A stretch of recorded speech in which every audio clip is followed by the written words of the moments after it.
पंजाब के बाद अब हरियाणा की भी बात करेंगे। हरियाणा के भी कई जिलों में एनआईए की टीम ने छापेमार की कार्रवाई की है। सोनीपत की बात करें तो अक्षय परला के गांव पलड़ा और पिनानी गांव में सोनू नाम के गैंगस्टर के घर एनआईए की टीम ने छापेमारी की है और छापेमारी करने के दौरान कई अहम दस्तावेज भी बरामद किए हैं। तो नक्सली और टेरर फंडिंग को लेकर यह छापेमार की कार्रवाई की गई। वहीं सोनीपत में एसटीएफ की एक टीम गांव जठेड़ी भी पहुंची। तो गांव जठेड़ी में कुख्यात बदमाश काला जठेड़ी से जुड़े दीपक उर्फ काचा और तरुण उर्फ जोनी के घर एसटीएफ की टीम ने छापेमारी की। इसी तरह गुरुग्राम, सिरसा समेत हरियाणा के 10 से ज्यादा जिलों में एनआईए की टीम ने छापेमार की कार्रवाई की।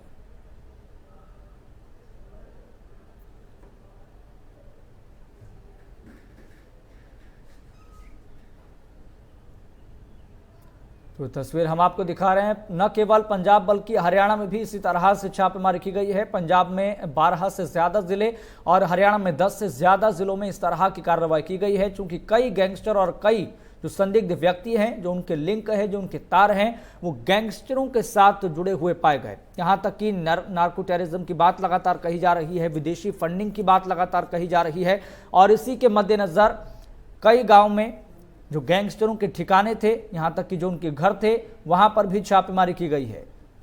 चलिए सीधा रुख करेंगे, हमारे संवाददाता नीरज वशिष्ठ हमारे साथ जुड़ गए हैं। नीरज, अब तक क्या क्या खुलासे हुए इस कार्रवाई के बाद? गैंगस्टर के जो गुर्गे थे या फिर उनके करीबी थे, उनके ठिकानों पर ये एनआईए की रेड की गई थी। सुबह 5:30 बजे से ये रेड जारी थी और तकरीबन 9:30 बजे तक या फिर 10 बजे तक यहाँ पे रेड की गई है। कुछ ठिकानों से, कुछ गैंगस्टर्स के ठिकानों से, मसलन की गैंगस्टर कौशल चौधरी के गुर्गे से, जिसका नाम संदीप बताया जा रहा है, उसको हिरासत में लिया गया है और सदर पुलिस स्टेशन के अंदर उसको बैठाया गया है। कुछ दस्तावेज, अहम दस्तावेज भी इसके ठिकाने से बरामद किए गए हैं।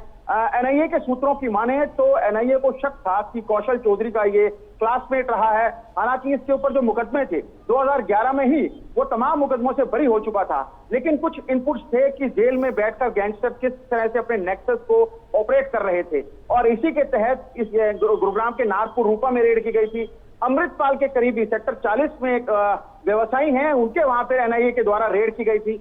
वहां से क्या कुछ बरामद किया इसका तो खुलासा नहीं हो पाया, लेकिन जरूर एनआईए की तरफ से यहाँ पे रेड की गई थी। पटौदी और फरूख नगर के इलाकों में भी गैंगस्टर लॉरेंस बिश्नोई के गुर्गों और उनके करीबियों के घर पे रेड की गई थी।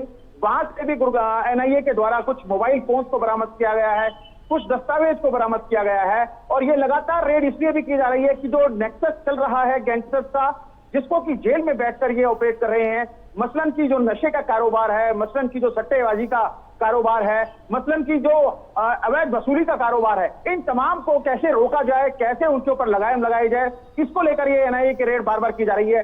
चौथी बार है जबकि गैंगस्टर कौशल चौधरी और गैंगस्टर लॉरेंस बिश्नोई के गुर्गों पर या फिर उनके करीबियों पर एनआईए के द्वारा रेड की गई है।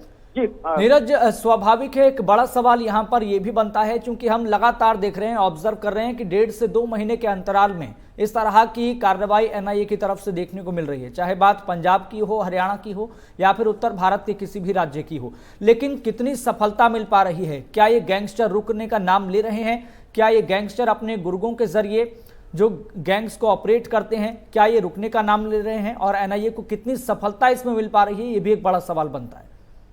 बिल्कुल, देखिए काफी महत्वपूर्ण है एनआईए की रेड, क्योंकि जैसे जैसे इनपुट्स मिलते हैं वैसे वैसे एनआईए के अधिकारी न केवल गैंगस्टर के ठिकानों पर रेड कर रहे हैं, बल्कि जो उनके करीबी हैं, उनके क्लासमेट रहे हैं या फिर उनके खास गुर्गे रहे हैं, शार्प शूटर रहे हैं, इन तमाम के घर, इन तमाम ठिकानों पर रेड की जा रही है। पूरे हरियाणा भर में या फिर पूरे उत्तर भारत के अंदर इस रेड को अंजाम दिया गया है। एक साथ ये रेड की जाती है जिससे कि कुछ भी बचने का मौका ना मिल सके।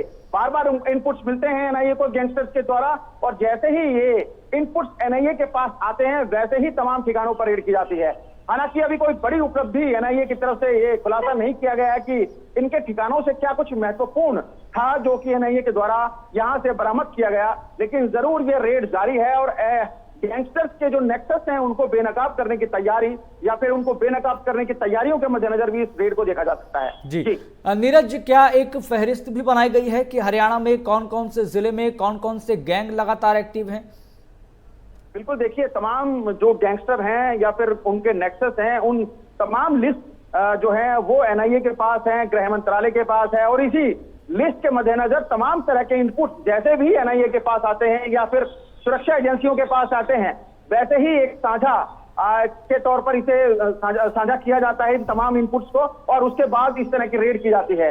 अब इस रेड के बाद जो कि उत्तर भारत में की गई थी, हरियाणा भर में की गई थी या फिर गुरुग्राम में की गई थी, इस रेड के बाद क्या कुछ खुलासा हो पाता है, यह कुछ घंटों के बाद जरूर साफ हो पाएगा। जी चलिए नीरज, बहुत बहुत शुक्रिया अहम जानकारी साझा करने के लिए। तो पंजाब, हरियाणा समेत कई राज्यों में नेशनल इन्वेस्टिगेशन एजेंसी की रेड देखने को मिल रही है।